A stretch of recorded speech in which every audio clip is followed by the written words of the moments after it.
আবার বানাও তো, আবার বানাও।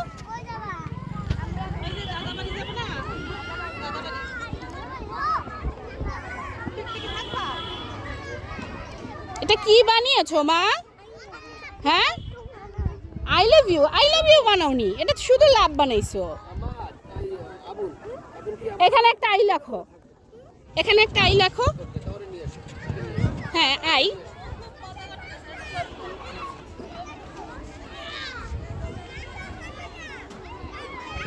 ওই পাশে ইউ লেখো। হ্যাঁ, ইউ উল্টা লেখো কেন? এটা তো উল্টা লিখেছো মা।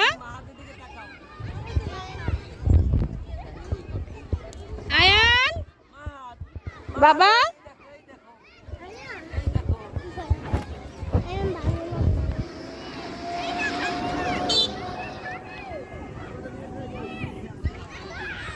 তুমি একটা সুন্দর বানাও বাবা, আমি তোমাকে বানিয়ে দেবো।